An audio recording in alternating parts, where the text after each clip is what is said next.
et aux 3 religions issues d'Abraham.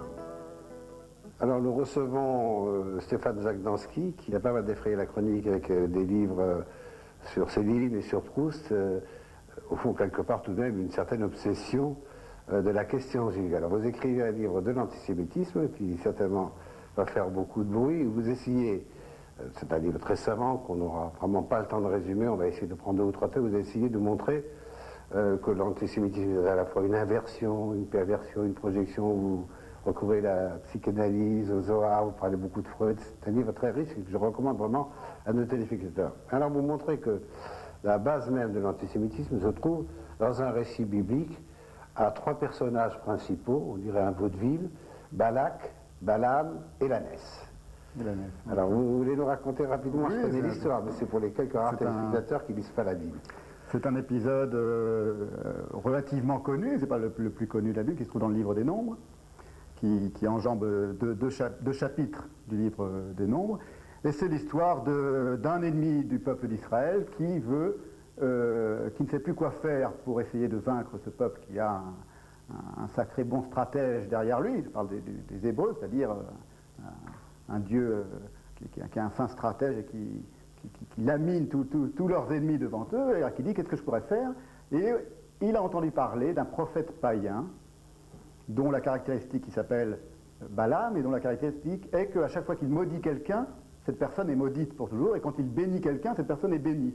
Donc il se dit: si j'arrive à prendre cette sorte d'espion, ce prophète païen, qui vienne pour moi maudire ce peuple qui a tellement de chance, qui est dans le désert, dans sa pérégrination, eh bien peut-être que je vais enfin réussir à les... Oui. Alors peut-être 2 précisions. Ça se produit juste au moment de l'entrée en Terre Sainte. Vous faites remarquer, c'est pourquoi vous considérez que tout l'archétype de l'antisémitisme se trouve dans cet épisode, vous faites remarquer que les Hébreux n'avaient pas le droit d'attaquer Moab avec un peuple cousin. Exactement. Et que donc nous sommes dans le délire paranoïaque. Il a peur pour rien. C'est pour ça que cette histoire est intéressante. Il y en a des centaines dans la Bible d'histoires de conflits entre le peuple hébreu et les voisins, des non-voisins, etc. Ce qui est intéressant, c'est qu'il s'énerve pour rien, ou il se met à craindre le peuple hébreu pour rien, puisque au contraire le peuple hébreu vient auparavant de le débarrasser des ennemis de ce roi Balak. Donc c'est quelque chose de très ambigu à nouveau. C'est pour montrer que c'est toujours quelque chose de très complexe, de très ambigu, l'antisémitisme, et que par définition, si vous voulez, parce que c'est quand même une parabole pour moi de l'antisémitisme, un antisémite ne sait pas ce qu'il est, H-A-I-T. Ça va à l'encontre de l'idée que l'antisémite déteste les juifs, mais connaîtrait parfaitement ce que c'est que les juifs, connaîtraient parfaitement ce que c'est que cet objet de sa peur. Oui, enfin on peut dire qu'un des fils conducteurs de votre livre, c'est de dire: on n'a rien compris à qui sont les juifs. Moi c'est comme ça que j'ai lu votre livre. On dit des tas de choses qui sont complètement fausses sur leur rapport au corps, sur leur rapport à l'argent, etc. Et que déjà ça se manifeste dans cet épisode biblique, où quelqu'un qui débarrasse un roi de ses ennemis et qui lui dit: nous voulons faire la paix avec toi, on considère qu'il est un agresseur. C'est presque un peu le protocole des sages de Sion. On impute à ce peuple pacifique un désir de conquête et de domination. Voilà. C'est quelque chose qui traverse toute l'histoire de l'antisémitisme. C'est pour ça que ça m'a semblé, vous le dites bien, que ça m'a semblé intéressant. C'est parce que c'est vraiment l'archétype de ce qui fait le fond de ce délire antisémite. Parce que c'est a priori un délire. Alors ça nous semble évident à nous qui en connaissons les ramifications les plus sauvages au XXe siècle, mais c'est pas si évident de la part de quelqu'un qui a quelques préjugés, qui lui semble après tout, quasiment tout le monde a des préjugés sur les juifs, ils ont un talent pour le commerce, ce genre de choses, ils ont un Dieu jaloux, ils restent toujours entre eux, ils sont très exclusifs, etc.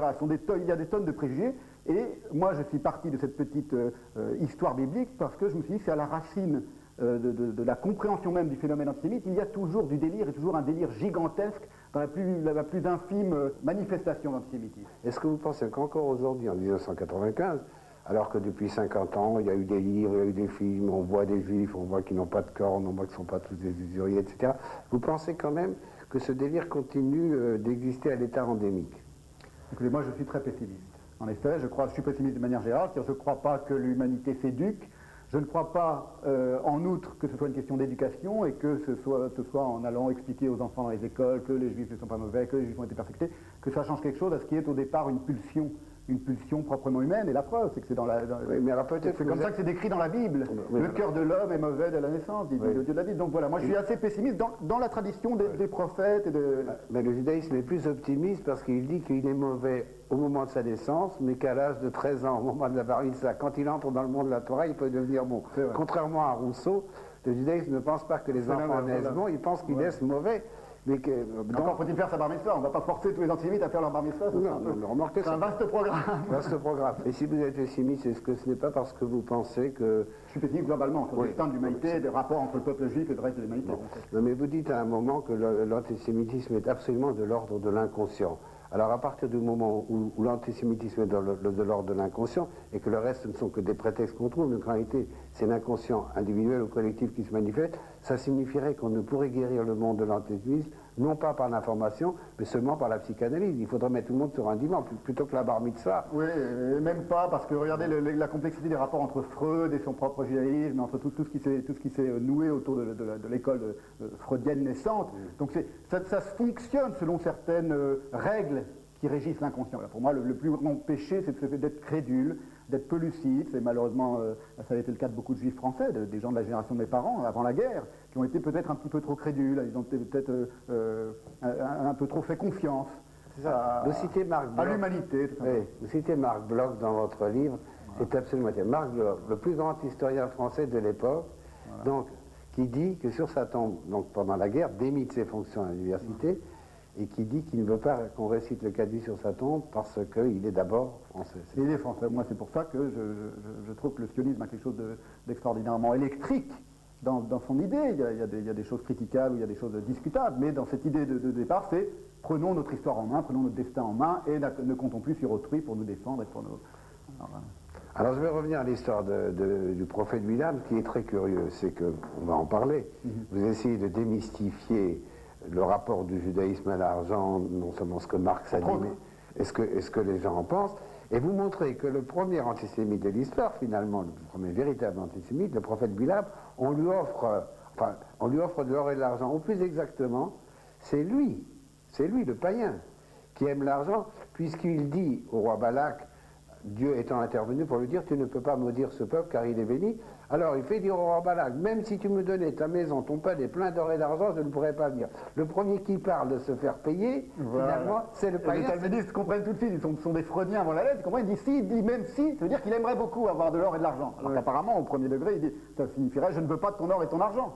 Oui. Mais en effet, ça l'étonnerait. Donc, mais c'est quelque chose il y a une dimension, il faudrait faire attention à ne pas trop réduire la dimension de cette parabole à un conflit simplement entre le paganisme et le judaïsme, ou à un conflit entre deux ennemis, à une histoire simplement d'une inimitié. Moi, je crois que la manière dont le judaïsme, dont la pensée juive interprète cet épisode, il montre l'universalité de cette haine et de ce délire. Après tout, qui n'aime pas l'argent? Qui n'est pas attiré par l'argent? Qui ne serait pas prêt à maudire son voisin? Vous voyez, ce sont des choses qui... C'est pour ça... ni vous ni moi, on serait, je suppose, prêt à maudire...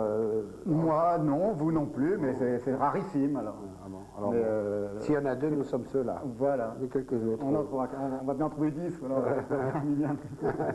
Dit juste pour sauver la Sodome dans laquelle nous vivons. Et alors vous dites, alors dans votre livre, il y a plein d'idées originales, c'est un livre foisonnant, absolument passionnant, mais il y a une idée, alors que je n'ai encore trouvé nulle part, dont je vous accorde la paternité, c'est que on en veut aux Juifs d'avoir donné la Torah au monde et de ne pas l'avoir vendue, alors qu'on prétend que justement c'est un peuple qui a le don du commerce. Il est vrai que si les Juifs avaient vendu la Bible, et étant donné que c'est le livre le plus lu dans le monde, nous serions tous riches des dividendes des droits d'auteur.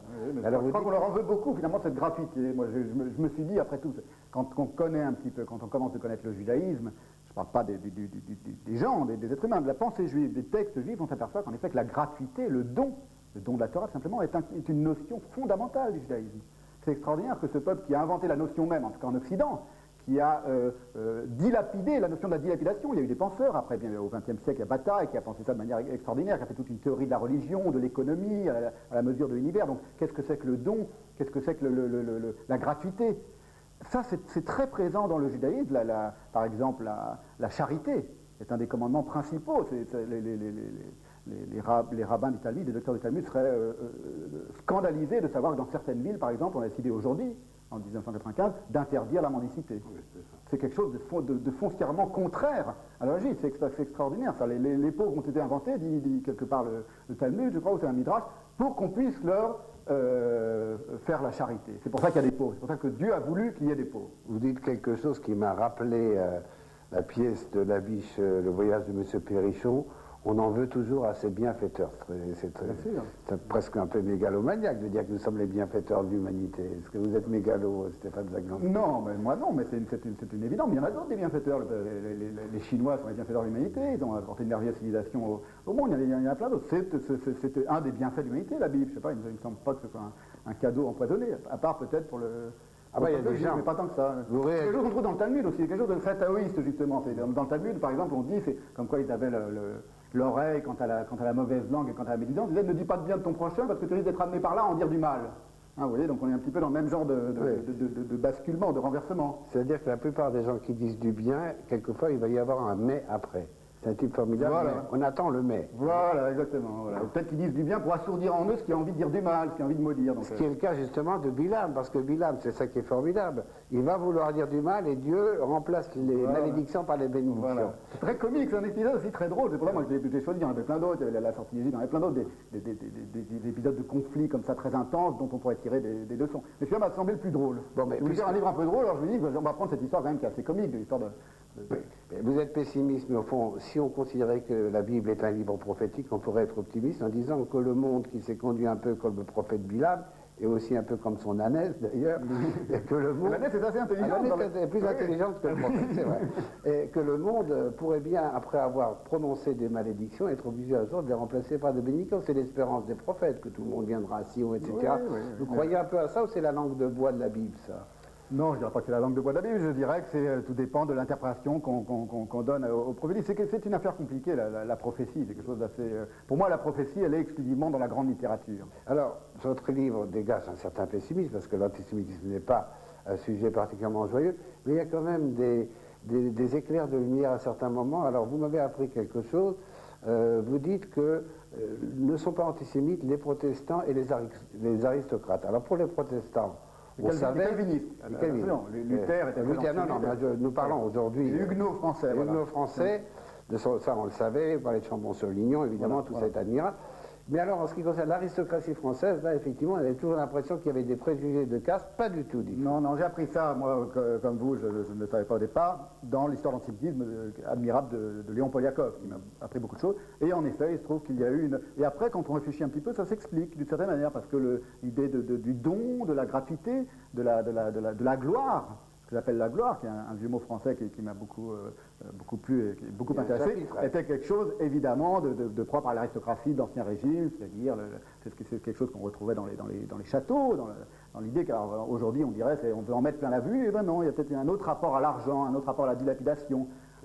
On offre à la vue de tout le monde une splendeur qui n'appartient qu'à soi, et on laisse tout le monde en profiter. Ben, c'est ce que les Juifs ont fait avec leurs livres, et c'est ce que l'aristocratie catholique jusqu'au XVIIIe siècle a fait avec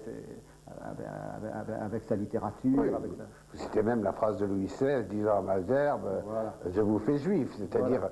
Pour un aristocrate, finalement, est-ce que je sollicite... Préparer l'émancipation des Juifs, et il y a eu la Révolution française, malheureusement, parce que ça a beaucoup retardé. Oui. Il a fallu attendre Napoléon après pour que les Juifs... Est-ce que je sollicite beaucoup les textes en disant que quelque part les aristocrates devaient penser qu'en parlant aux Juifs, ils parlaient à leurs homologues, puisque il y avait 3000 ans, il y avait 3000... C'était, comme l'a dit une fois l'Armand Chaïzat, quand même, les prêtres, par exemple d'Israël, c'est la plus vieille aristocratie du monde, ils ont 3000 ans derrière eux. Il y avait peut-être un peu de ça. Bien sûr. L'idée de l'élection bien comprise et l'idée de l'élitisme bien compris aussi sont des idées relativement similaires. Oui. Et alors peut-être pour terminer sur deux points qui sont des points d'actualité, d'une part vous parlez de deux leaders noirs, vous opposez Farrakhan et Mandela. Oui, dans le rapport... Il y a un délire quelque part d'un côté et de l'autre côté, évidemment. Évidemment, oui, moi, ce qui m'a semblé intéressant, c'est de voir à quel point Mandela, qui est un homme qui a souffert extraordinairement, une fois qu'il a été mis en liberté, devenu donc le président de l'Afrique du Sud, s'est montré quelqu'un de guilleret, de dansant, hein, on l'a vu à des réunions, et c'est le même homme qui est allé immédiatement, peu de temps après son accession au pouvoir, remercier la communauté juive de Johannesburg pour le rôle qu'elle a joué intense dans l'émancipation des Noirs et dans la lutte contre l'apartheid. Bon. Alors qu'aux États-Unis, c'est connu aussi que la communauté juive américaine a beaucoup fait pour l'émancipation des Noirs, elle a beaucoup lutté contre le racisme et contre l'ostracisme dont les Noirs ont souffert et souffrent encore. Et bizarrement, malheureusement, à cause d'un certain fanatisme qui est en train de se développer aux États-Unis au sein de la communauté noire, dont ce Louis Farrakhan est l'emblème, eh bien, c'est en train de disparaître. On oublie cela. Alors j'ai voulu le montrer, et ce Farrakhan me semble en effet quelqu'un de quasiment paranoïaque, il suffit de le voir en train de parler, donc j'ai voulu montrer que ça pouvait se voir, il suffit de voir le corps de quelqu'un d'assez guilleret, d'assez dansant. Je dis que d'ailleurs ce Mandela, finalement c'est ni un noir ni un blanc, c'est un grec, au sens de Nietzsche, c'est-à-dire quelqu'un qui aurait la grâce en soi. Oui, mais alors ça c'est peut-être nous terminons. Un grec ancien, hein, oui, oui, voilà. j'entends bien. Peut-être nous terminons sur ce point, ça vient de ce que vous identifiez le judaïsme à la joie.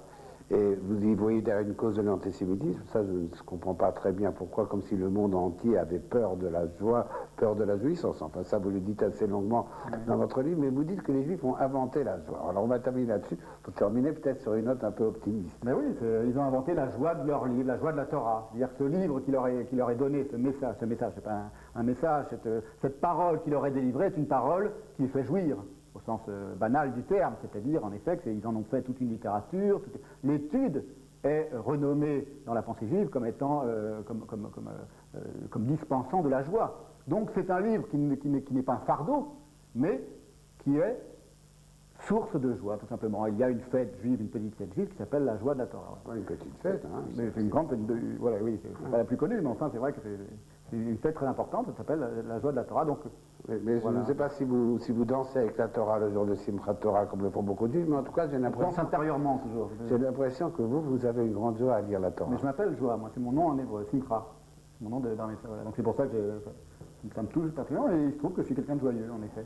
Parce que j'ai eu la chance de ne pas appartenir à la génération des gens qui ont souffert d'antisémitisme. C'est pour ça que j'ai pu en parler aussi, de manière aussi détachée. Il ne faut pas avoir souffert d'antisémitisme pour avoir un regard détaché sur l'antisémitisme, c'est impossible.